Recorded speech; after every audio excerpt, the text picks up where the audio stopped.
Pengkalan Cepa. Anak saya sekarang Sufia binti Bahaki, duduk di Little Khalif Kubang Kedah 2. Anak saya adalah student yang daripada luar lah. 4 and 5 years dia di tadika lain. So untuk 6 years kita orang decide untuk hantar LC after getting a few feedbacks from our friends, and sangat-sangat banyak perubahan Sufia. Dalam 5 tahun macam tu still tak boleh membaca. Saya sangat risau juga waktu tu, sebab knowing yang masuk primary school syllabus sangat-sangat susah. So memang perlu anak pandai membaca by 6 years.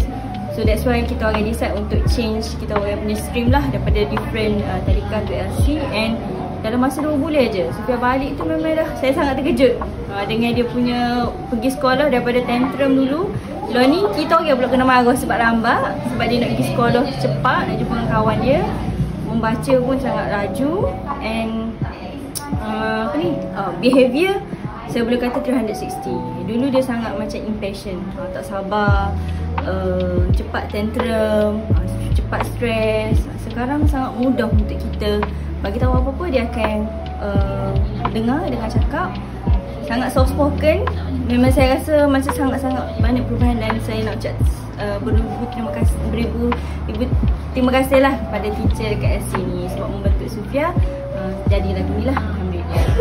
Assalamualaikum, hai Mamis. Nama saya Suryati, ibu kepada Muhammad, 4 years old from Little Khalif Kubang Kedah 2. So far sepanjang Muhammad kat sini, perkembangan dia kita nampak perubahan lah. Balik rumah seronok cerita, hari ni reading, hari ni writing, and then cerita pasal kawan-kawan, buat aktiviti sama kawan-kawan.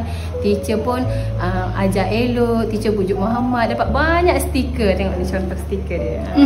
So far he's happy going to school. So for me, ini adalah satu perkembangan yang bagus lah untuk Muhammad. Assalamualaikum, saya Nashita. Anak saya Ahmad Nafis di LC Kubang Kedah 2 lah. Nafis masuk umur 6 tahun dah lah. So far untuk dia duduk sampai bulan 5 ni, bulan 6 ni, memang saya nampak di progress very good lah. Daripada dia membaca, merangkak tu, so sekarang ni nampak macam agak lancar dah. Lepas tu dia punya English pun dah ada dah, patah-patah perkataan yang saya boleh dengar lah. Macam so I think good choice lah untuk saya hantar dia ke sini. Assalamualaikum warahmatullahi wabarakatuh. Saya Lutfi dan ini isteri saya Aswana, dan anak saya yang pertama Airin Syirah dan juga Airin Irfan daripada LC KK2. Feedback saya kepada LC KK2, alhamdulillah lah, bermula daripada kosong, bermula daripada tak pandai Baca, tak nak ngira, tak kenal kakak. Ni alhamdulillah dah dia habis. Kakaknya dah habis. Kakak dah ni lagi boleh satu. membaca dan kira dan macam-macam lah.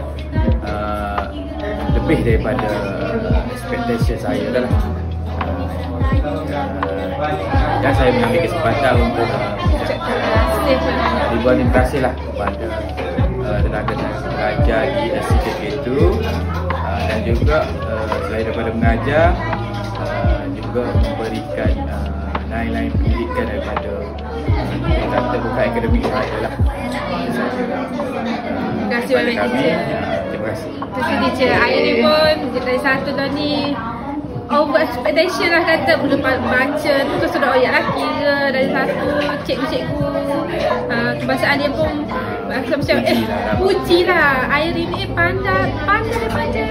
Expectation lah dari satu, biasa kita baru nak kenal ABC baca kira-kira.